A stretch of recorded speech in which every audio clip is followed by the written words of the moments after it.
নমস্কার, আমি প্রাঞ্জল দেব। আমি ইকোনমিক্স পড়াই সবাইকে। আহ, সবাই তোমরা এই মুহূর্তে মাধ্যমিক পরীক্ষা দিয়েছো, সবার একটা শুভ ফল হোক এটা কামনা করছি। তো এতদিন পর্যন্ত তোমরা সবাই একই সাবজেক্ট নিয়ে পড়াশোনা করেছো। তোমাদের যত বন্ধু বান্ধব ছিল সবার কিন্তু একই সাবজেক্ট ছিল। প্রথমে বাংলা ইংলিশ, পরে একটা সায়েন্সের পেপার ছিল, যেরকম সায়েন্স গ্রুপের পেপার আর কি, ম্যাথ, বায়োলজি এবং ফিজিক্যাল সায়েন্স, এবং আরেকটা ছিল কি আর্টসের দিক থেকে ইতিহাস এবং ভূগোল। এইবারে এর মধ্যে অনেকেই দেখা যাচ্ছে যে কারোর বিজ্ঞান বিভাগের সাবজেক্টগুলো পছন্দ, আবার কারোর দেখা যাচ্ছে আর্টস বিভাগের সাবজেক্টগুলো পছন্দ।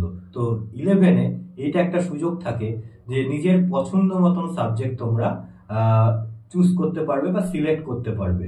সেই হিসেবেই এখানে ইলেভেনে তিনটে স্ট্রিম ভাগ হয়, যেরকম একটা হচ্ছে সায়েন্স স্ট্রিম, একটা হচ্ছে কমার্স স্ট্রিম এবং একটা হচ্ছে হিউম্যানিটিস বা আর্টস স্ট্রিম যেটাকে বলা হয়। তো সায়েন্স যেটা রয়েছে, সায়েন্সের আবার আরেকটা ভাগ থাকে, একটা হচ্ছে পিওর সায়েন্স থাকে, আবার একটা তোমার বায়ো সায়েন্স থাকে বা জিওগ্রাফি সায়েন্স থাকে। যেরকম তোমার পিওর সায়েন্সের মধ্যে ফিজিক্স, কেমিস্ট্রি, বায়োলজি, ম্যাথ থাকছে, আবার জিওগ্রাফির যে বা বায়ো সায়েন্স যেখানে রয়েছে সেখানে ফিজিক্স কেমিস্ট্রিটা বাদ চলে যাচ্ছে, সেখানে কম্পিউটার সায়েন্স ঢুকছে কিংবা বায়োলজি কিংবা জিওগ্রাফি ঢুকছে, এবং ম্যাথ তো থাকছেই এবং সাথে ইকোনমিক্স থাকছে। তো এই হচ্ছে একটা সায়েন্সের দুটো পার্ট হলো। আর একটা হতে পারে তোমার কি কমার্স, যেটা বলছিলাম। কমার্সে যেরকম একটা সাবজেক্ট কি থাকে, অ্যাকাউন্টেন্সি থাকে, বিজনেস স্টাডিজ থাকে, কস্টিং ট্যাক্সেশন থাকে, আর ইকোনমিক্স থাকছে। এবং কম্পিউটার অ্যাপ্লিকেশন অথবা তোমরা ইএনভিএস বা এনভায়রনমেন্টাল সায়েন্স নিয়ে পড়াশোনা করতে পারো। এছাড়া আর্টস গ্রুপেরও একটা কম্বিনেশন থাকে। আর্টস গ্রুপের সাবজেক্ট অনেক বেশি থাকে, যেরকম কি আর্টস গ্রুপের কমন সাবজেক্ট হচ্ছে ইতিহাস, ভূগোল, পলিটিক্যাল সায়েন্স এবং ইকোনমিক্স। এছাড়া সংস্কৃতও থাকে। এগুলো হচ্ছে আর্টসের কমন সাবজেক্ট। এছাড়া সাইকোলজি, এডুকেশন, সোসিওলজি, বিভিন্ন ধরনের সাবজেক্ট বিভিন্ন স্কুলে থাকে। তো তোমরা তোমাদের পছন্দ মতন সাবজেক্ট চুজ করতে পারো, এবং প্রত্যেকেই একটা জিনিস খেয়াল রাখবে যে মেন সাবজেক্টের সঙ্গে যেটা এক্সট্রা বা অ্যাডিশনাল সাবজেক্ট আছে সেটা যেন একটু সহজ সাবজেক্ট হয়, যাতে তোমাদের নাম্বারটা একটু স্কোরিং হয় আর কি। অর্থাৎ একাদশ এবং দ্বাদশ শ্রেণীতে যে অ্যানুয়াল এক্সামিনেশন হবে সেটার যে রেজাল্টটা সেটা যাতে তোমাদের ভালো হয়। তো এইখানে আমি যে সাবজেক্ট কম্বিনেশন গুলো বললাম, তো এই প্রত্যেকটা সাবজেক্টের মধ্যেই দেখা যাচ্ছে কি না ইকোনমিক্স সেটা কিন্তু সায়েন্সেও থাকে, আর্টসেও থাকে এবং কমার্সেও থাকে। তো এখানে প্রত্যেকে যখন সাবজেক্ট নেবে তখন এটা খেয়াল রাখবে যে ফিউচারে কোন সাবজেক্টটা আমার কম্পালসারি থাকছে। যেরকম জিওগ্রাফি নিয়ে যারা পড়বে তাদের ক্ষেত্রে যে কিন্তু ইকোনমিক্সটা কম্পালসারি থাকে, অর্থাৎ কলেজে কিন্তু সেটা থাকবেই। বা যারা বিকম নিয়ে পড়ছে তারাও কিন্তু তাদের কিন্তু ইকোনমিক্সটা কলেজে গিয়ে থাকবে। এছাড়া কমার্স থেকে বা আর্টস থেকে এখন নতুন অনেকে বিবিএ করে, বা মানে হচ্ছে ব্যাচেলর অফ বিজনেস অ্যাডমিনিস্ট্রেশন বা বিসিএ নিয়ে পড়ে অনেকে, সেখানেও কিন্তু ইকোনমিক্স এবং ম্যাথ এটা কিন্তু কম্পালসারি থাকে। এছাড়া স্ট্যাটিস্টিক্সও কিন্তু এই সাবজেক্টগুলোতে কম্পালসারি থাকে। তো দেখা যাচ্ছে কি না আর্টস, সায়েন্স এবং কমার্স উভয় ক্ষেত্রেই কিন্তু ইকোনমিক্স সাবজেক্টটা কম্পালসারি।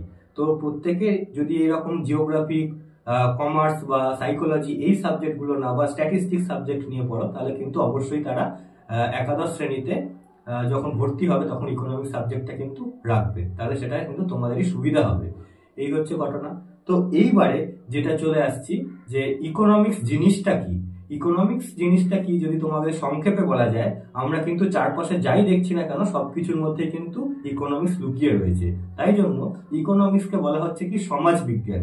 তুমি বইয়ের কথা ভুলে যাও, তুমি যদি সামান্য তোমার যে হাতে মোবাইল ফোনটা থাকছে বা যে পেনটা দিয়ে পরীক্ষা দিয়ে এলে, সেই পেনটার মধ্যেও কিন্তু ইকোনমিক্স লুকিয়ে রয়েছে। কারণ সেই পেনটা কেউ বিক্রি করেছে, কেউ তৈরি করেছে, এর মধ্যে অর্থাৎ কারো লাভ হয়েছে, কারো কিন্তু আবার একটা সার্ভিস বা তোমার যে পেনটার প্রয়োজন ছিল সেই প্রয়োজনীয়তা ফুলফিল হয়েছে। তাই জন্যই বলা হচ্ছে কি সবকিছুর মধ্যে ইকোনমিক্স লুকিয়ে রয়েছে।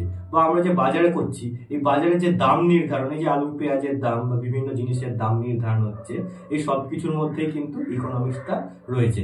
এছাড়া ব্যাংকিং সেক্টর, বিভিন্ন কোম্পানি, ফার্ম, সবকিছুর মধ্যেই কিন্তু ইকোনমিক্স থাকে। এবং পুরো যে দেশটা চলছে, এই যে বাজেট পেশ হয় বা বিভিন্ন যে সরকার খরচা করে, এই যে বিভিন্ন সরকার যে ভাতা দিচ্ছে, এই ভাতাগুলো কিন্তু ইকোনমিক্সের মধ্যেই, বা যারা ইকোনমিক্স নিয়ে পড়াশোনা করে তারাই কিন্তু এগুলোকে সব নির্ধারণ করছে।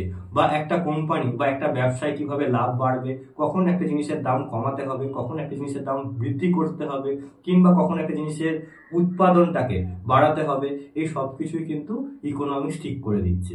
অর্থাৎ ইকোনমিক্স নিয়ে যারা পড়ছে তারাই কিন্তু এই জিনিসগুলোকে নির্ধারণ করে। তো এইবারে খুব সংক্ষেপে আমি বলছি, তাই সবাই ভিডিওটা মনোযোগ দিয়ে দেখবে। এরপর আমি চলে আসছি পুরোপুরি সিলেবাসে। তোমাদের যে এখন এতদিন পর্যন্ত বছরে একটাই পরীক্ষা হয়েছে, যেটা হচ্ছে অ্যানুয়াল পরীক্ষা। একদম বছরের শেষে সেই পরীক্ষাটা দিয়ে তোমরা পাশ করলে পরের ক্লাসে উত্তীর্ণ হতে পারছো। কিন্তু এই যে নতুন গত বছর থেকে সিলেবাস এসছে 11 এবং 12-এর, সেখানে দেখা যাচ্ছে কি না, আমাদের যে বিষয়টা আছে পুরো সিলেবাসটাকে 4টে অংশে বিভক্ত করেছে, এবং 4টে অংশকে বলা হচ্ছে এক একটা সেমিস্টার। যেখানে বলা হচ্ছে প্রথম সেমিস্টার, দ্বিতীয় সেমিস্টার, তৃতীয় এবং চতুর্থ সেমিস্টার। এই প্রথম এবং দ্বিতীয় সেমিস্টারে থাকছে 11-এ, এবং তৃতীয় এবং চতুর্থ সেমিস্টারটা থাকছে 12-এ।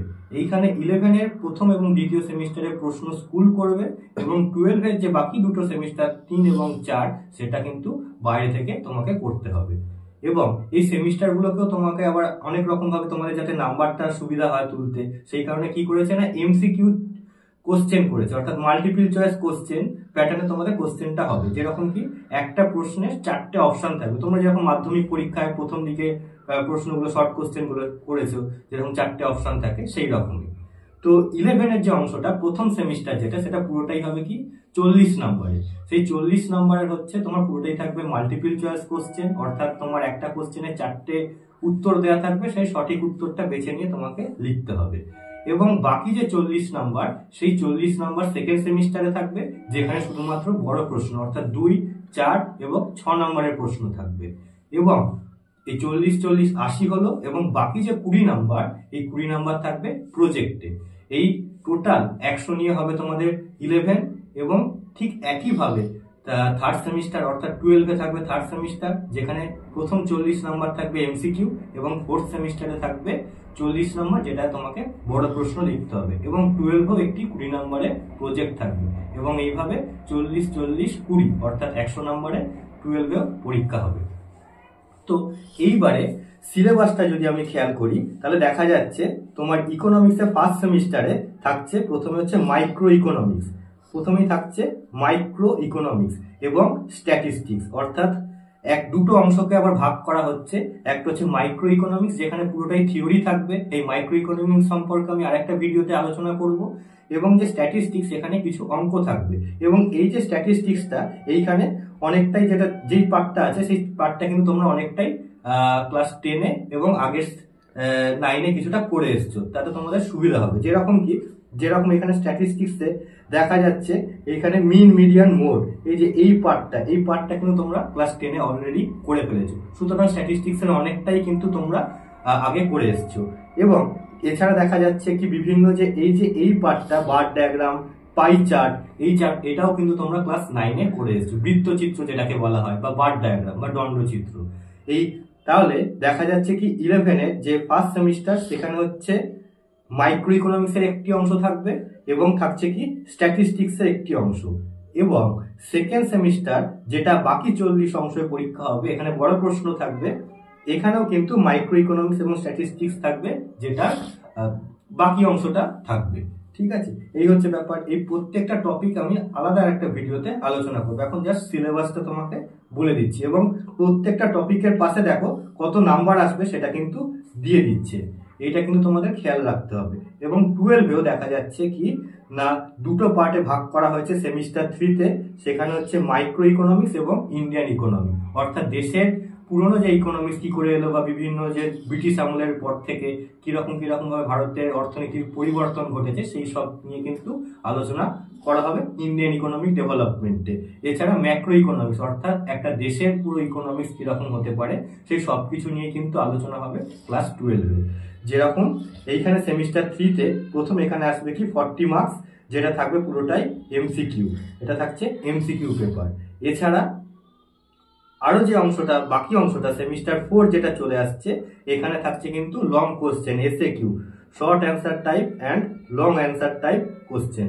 ঠিক আছে, এই হচ্ছে তোমার টোটাল 40 নাম্বার। তো এই 40 প্লাস 40 এবং বাকি থাকছে 20, সেটা হচ্ছে তোমার প্রজেক্ট। তো এই হচ্ছে তোমাদের ইকোনমিক্স সিলেবাস। এর পরের ভিডিওতে আমি বলবো কি ইকোনমিক্স কি, বা ইকোনমিক্সের বিভিন্ন টপিকগুলো সম্পর্কে তোমরা যাতে সুবিধা পাও, যেহেতু সাবজেক্ট একদমই নতুন, সেগুলো আমি আলোচনা করব। ঠিক আছে, নমস্কার, সবার ভালো থাকবে, সবার ভালো ফল হোক, এটাই আমি কামনা করছি।